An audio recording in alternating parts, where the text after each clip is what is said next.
Megan MF15 asks, does creatine live up to the hype? Well, I'm going to say that, yeah, creatine lives up. Well, I retract that enthusiastic yeah with a yes and no. So I'm going to say that creatine definitely lives up to the hype in the sense that it is one of the very few, and we can count on one hand the number of supplements with the safety record and the efficacy record that creatine has. It goes back decades at this point. I mean, more than 20 years ago, I wrote my high school senior thesis on creatine monohydrate. So that's how long creatine monohydrate has been on the market, how long it's been studied and used by athletes. And it's now also being studied in the setting of brain health, which I alluded to earlier. And so that's super exciting. Now, where it is, I think, overhyped is that taking it is not going to make you, Arnold Schwarzenegger. Adding creatine to your supplement regimen is not going to make you Chris Bumstead.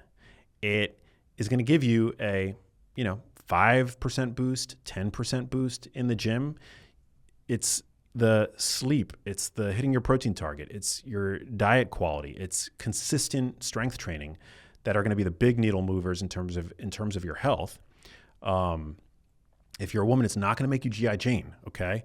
But it is an adjunct, and it does lead to a boost in specific contexts. So high intensity interval training, for example, intense anaerobic exercise, creatine does lead to a small boost.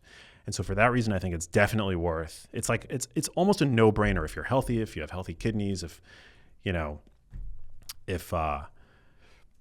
looking for an edge, creatine it's a no-brainer. There's also a lot of highly marketed supplements on the market that have way less evidence in support of. So, creatine should be your go-to if you're looking for a way to augment your training.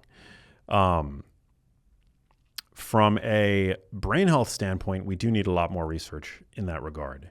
We need to know what daily dose is important from a cognitive supporting standpoint. There are various disease states where creatine is now being actively investigated, like in the setting of mental health, in the setting of traumatic brain injury, in the setting of Alzheimer's disease. We don't have a dose that is settled upon the way that we do for sports performance, which is about 3 to 5 grams a day. So yeah, I would definitely consider creatine. I take it every day. We work with Momentous. We work with Kion.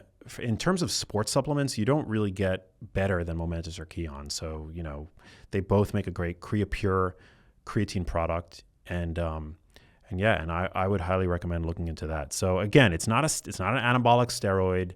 It's not going to make you Chris Bumstead or G.I. Jane, but it is worth integrating into your supplement regimen if you take your training seriously. And from a cognitive health standpoint, it may play a supportive role there as well. I know that there's mounting data on this. So in terms of future-proofing your supplement regimen, assuming you're healthy, assuming you don't have any contraindications, I think it's definitely worth integrating. It's also super cheap. So, again, kind of a no-brainer. So, hey, if you liked that video, you need to check out this one here, and I'll see you there.